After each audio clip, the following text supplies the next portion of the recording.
This channel does not promote any violent, harmful, or illegal activities. All content provided by this channel is meant for an educational purpose only.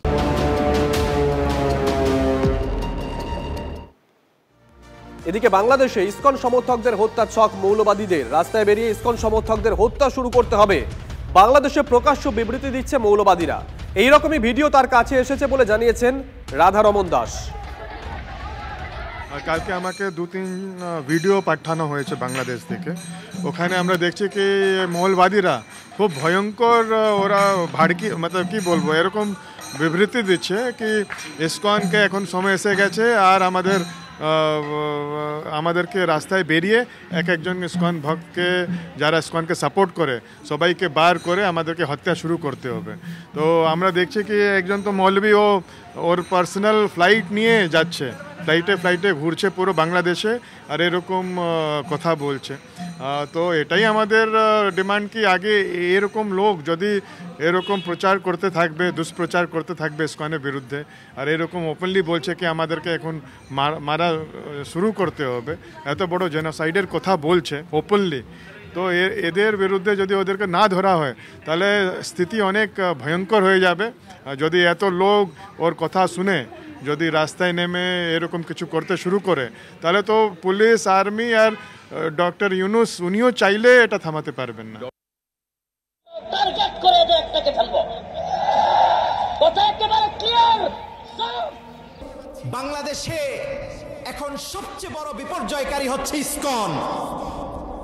ISKCON হচ্ছে হিন্দুত্ববাদী উগ্রবাদী এক সংগঠন সারা বাংলাদেশে ইতিমধ্যে এটা ক্যান্সারের মতো রূপ ধারণ করেছে ক্যান্সারের একটাই আনসার সেটা হচ্ছে এটা উগরে ফেলতে হবে শরীরের যেই অংশে ক্যান্সার হবে সেই অংশটা কেটে না ফেললে এই অংশ ঠিক হবে না সারা শরীরে ক্যান্সার ধরবে ইসকনকে বাংলাদেশ থেকে উগরে ফেলতে হবে অবজ্ঞা করার সুযোগ নাই রাজনৈতিক খেলা খেলার সময় নাই টমকানোর সময় নাই ইসকনকে যদি বাংলার জমিনে আগামী 2-1 দিনের মধ্যে নিষিদ্ধ না করা হয় ইসকন আমাদের একটাকে ফেলছে আমরা টার্গেট করে একটাকে ফেলবো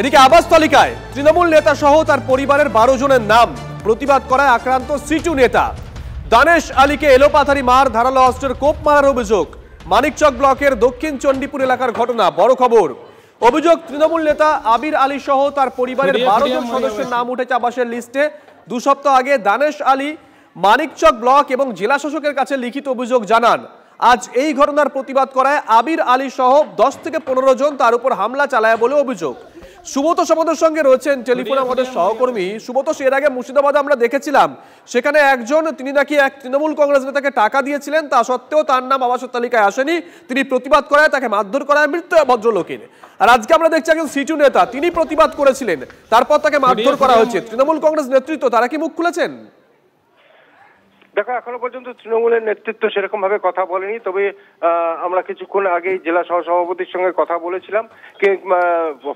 টেলিফোনে তিনি কিন্তু বিষয়টা বলেন যে ঘটনা তিনিও শুনেছেন কিন্তু এক্ষেত্রে তৃণমূলের জেলা নেতৃত্ব বা রাজ্য নেতৃত্বের কোনো বিষয় নয় সেখানে বিষয়টা লোকাল এবং তাহলেও তারা দেখছেন তবে তোমাকে বলি যে এই মুহূর্তে কিন্তু রীতিমতো উত্তপ্ত হয়ে রয়েছে মানিকচকের এলাকা বিশেষ করে দক্ষিণ চণ্ডীপুর গ্রাম সেখানে মানে বামেদের সঙ্গে রীতিমতো সংঘর্ষে নেমে গেছে তৃণমূল নেতাকর্মীরা স্থানীয় এবং তোমাকে বলি যে পেট্রোল বোমা ছোড়া হয় বেশ কিছু বাড়িতে আগুন লাগিয়ে দেওয়া হয়েছে প্রচুর বাইক ভাঙচুর করা হয়েছে বাড়ি ঘরদোর লুটপাট ভাঙচুর চলছে এবং ঘটনাস্থলে পুলিশ এসেও কিন্তু নিয়ন্ত্রণ বলতে যা বোঝায় তা কিন্তু এখনো পর্যন্ত সেভাবে কিছু হয়নি তো অন্যদিকে তোমাকে বলি যে একই যে আবির আলীর বিরুদ্ধে অভিযোগ সেই ওখানকার প্রভাবশালী তৃণমূল নেতা তার নিজের পরিবারেরই তার সহ 12 জন সদস্যের নাম আবাস তালিকায় এই নিয়ে জেলা শাসক থেকে শুরু করে সর্বত্র দানেশ অভিযোগ জানিয়েছিল লিখিত অভিযোগ তারপরে তাকে হুমকি শুনতে হয়েছে তারপরে তাকে হামলা চালানো হয় আজকে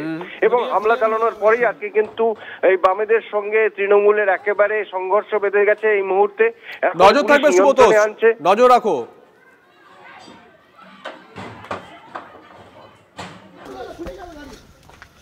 ফুটিয়ে সবার নামে ঘরটা হওয়া দরকার না যারা গরিব আছে ওদের নামে ঘর নাই তোমাদের নামে কেন ঘর সমাজে বুথের মধ্যে সবার নামে ঘর হবে, একটা দুটো সবার নামে হবে, আর তোমার 12টা ঘর তোমাদের নামে কি করা হলো? ওই প্রতিবাদ করেছে, তার জন্য মেরেছে। আবির আলী, সাইন আলী সহ প্রায় 25 জন মিলে আক্রমণ করে দানেশ আলীর উপরে। সে আক্রমণ চাকু ছুরি দিয়ে পুরো আক্রমণ করা হয়েছে। এখন আশঙ্কাজনক অবস্থায় মালদা মেডিকেল কলেজে আনা হয়েছে। আসলে সকালবেলা যাদের নাম এসেছিল তারা হচ্ছে তৃণমূল, সকলেই তৃণমূল, আর ইনি করেন সিপিআইএম।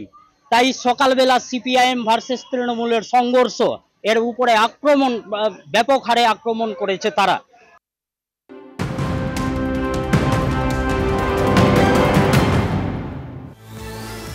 আরো একটা বড় খবরের দিকে নজর রাখতেই হচ্ছে। তৃণমূল কাউন্সিলর সুশান্ত ঘোষকে খুনের চেষ্টার ঘটনায় ধৃত স্কুটার চালককে জেরা করে 9mm পিস্তল উদ্ধার করেছে পুলিশ। বড় খবর, তৃণমূল কাউন্সিলর সুশান্ত ঘোষকে খুনের চেষ্টায় ঘটনায় ধৃত স্কুটার চালককে জেরা করে 9mm পিস্তল উদ্ধার করেছে পুলিশ। সুপ্রিয়া আমাদের সঙ্গে রয়েছেন টেলিফোনে, আমাদের সহকর্মী সুপ্রিয়ার আগে আমরা দেখেছিলাম, দর্শকদের দেখিয়েছিলাম যে সুশান্ত ঘোষের বাড়ি সংলগ্ন জলাশয়ে কলকাতা পুলিশ ডুবুরি নামিয়েছিল। পিস্তল উদ্ধার হয়েছে কোথা থেকে? শুভজিৎ, দেখো, এই লক্ষ্মণ সরপা ওরফে ছোটু, সেই কিন্তু কাউন্সিলর সুশান্ত ঘোষ, তার উপরে আগ্নেয়াস্ত্র নিয়ে হামলা চালিয়েছিল এবং ঘটনার দিন এই ছোটুর সঙ্গে যে ছিল অর্থাৎ যুবরাজ, যখন হামলা চালায় সেই যুবরাজ গ্রেপ্তার হয় এবং তার সঙ্গে থাকা আগ্নেয়াস্ত্র উদ্ধার হয়েছিল। কিন্তু এই স্কুটার চালক তাকে কিন্তু খোঁজ পাচ্ছিল না এবং অবশেষে গত 3 তারিখে 3রা ডিসেম্বর এই লক্ষ্মণ শর্মা ওরফে ছোটু, তাকে বিহারের বৈশালী থেকে গ্রেপ্তার করে কলকাতা পুলিশের গোয়েন্দারা এবং তাকে ট্রানজিট রিমান্ডে নিয়ে আসার পর কলকাতা পুলিশ নিজেদের হেফাজতে নিয়েছে এবং তাকে জিজ্ঞাসাবাদ করে কসবা এলাকার বুসপুকুর সংলগ্ন জায়গায় একটি পরিত্যক্ত জায়গা থেকে, যেখানে ঝোপঝাড়ের বা জঙ্গলের আবর্জনার ভেতর থেকে একটি 9mm পিস্তল, 2টি ম্যাগজিন এবং 12 রাউন্ড কার্তুজ, এবং যেটা আমরা লালবাজার বা পুলিশ সূত্রে জানতে পারছি যে কাউন্সিলরের উপরে হামলার জন্য যে সমস্ত আগ্নেয়াস্ত্র বিহার থেকে নিয়ে আসা হয়েছিল তার মধ্যে এই আগ্নেয়াস্ত্রটি বা এই সমস্ত কার্তুজগুলোও কিন্তু ছিল এবং এগুলোকে ঘটনার পর ওই জায়গাতে অর্থাৎ কসবা থানা এলাকার এই বোসপুকুর এলাকায় কিন্তু সকলের নজর এড়িয়ে সেগুলোকে লুকিয়ে রাখা হয়েছিল এবং এই ছোটু ওরফে লক্ষ্মণ শর্মা, তাকে জিজ্ঞাসাবাদ করে ইতিমধ্যেই কলকাতা পুলিশের গোয়েন্দারা সেই সমস্ত আগ্নেয়াস্ত্র এবং কার্তুজ বাজেয়াপ্ত করেছে, এমনটাই কিন্তু আমরা জানতে পারছি। ধন্যবাদ সুপ্রিয়। নেতাজিনগরে মদ্যপদের দৌরাত্ম্য প্রতিবাদ করায় দম্পতিকে মার, থানায় অভিযোগ দায়েরের সপ্তাহ পার, এখনো অধরা দুষ্কৃতীরা। পুলিশের ভূমিকাতে প্রশ্ন দম্পতির। তাদের অভিযোগ, দিনের পর দিন মত্ত অবস্থায় অশান্তি, অভব্য আচরণের প্রতিবাদ করায় গত 24শে নভেম্বর দম্পতিকে মারধর করে ওই যুবকরা। 25 তারিখ থানায় অভিযোগ জানান দম্পতি, কিন্তু ঘটনার এতদিন পর পুলিশ এখনো কোনো ব্যবস্থা নেয়নি বলে অভিযোগ। এলাকায় দাপিয়ে বেড়াচ্ছে দুষ্কৃতীরা, আতঙ্কে দম্পতি।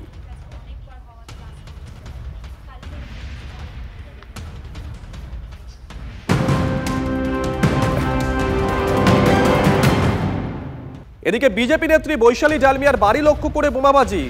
গতকাল রাত 11টা নাগাদ বেহালা চৌরাস্তা সংলগ্ন এলাকায় বৈশালী ডালমিয়ার বাড়ি লক্ষ্য করে বোমা ছোড়া হয় বলে অভিযোগ। আওয়াজ পেয়ে বাইরে বেরিয়ে আসেন সবাই, যদিও কাউকেই ধরা যায়নি। ঘটনাস্থলে যায় ঠাকুরপুকুর থানার পুলিশ। বিষয়টি দলীয় নেতৃত্ব এবং দিল্লিতে স্বরাষ্ট্র মন্ত্রকের নজরে আনবেন বলে জানিয়েছেন বৈশালী ডালমিয়া। না, আমি তো পলিটিক্যালি কারোর সঙ্গে বিশাল কিছু ঝগড়াতে থাকি না। আমি সবাইকার সঙ্গেই আমার রিলেশন খুব ভালো, কেন আমি একদমই ঝগড়াটে ক্যারেক্টারের লোক নই। এবার সবাইকে নিয়েই চলি এবং মানুষকে হেল্পও করি। আমি দল বল নির্বিশেষে মানুষের পাশে দাঁড়াই। এবারে আমি মানুষ হিসেবে মানুষকে ভালোবাসি।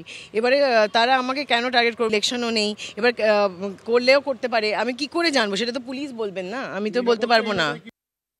মানে কেঁপে গেছে একদম বাড়িটার, মানে ঝলকানি আলোটা। ওটার সময় তো 12টা 5 হবে এরকম। শব্দ কি বিভৎস? বিভৎস, সিলিন্ডার বাস্ট হলে যেরকম একটা আওয়াজ হয় সে প্রায় সেরকম। ওই জমি জায়গা নিয়ে কারবার হবে, কিছু পয়সা খাওয়া দাওয়া নিয়ে কোনো প্রবলেম হবে, নাহলে আবার কি হবে? ডালমিয়াদের এমএলএ ওখানকার, তাদের নিশ্চয় সুরক্ষা বাহিনী আছে, তাদের আশেপাশে নিশ্চয়ই সিসিটিভি আছে। পশ্চিমবঙ্গের আইন শৃঙ্খলা পরিস্থিতি 12টা বেজে গেছে, সেটা তো আমরা প্রতিদিন দেখতে পাচ্ছি।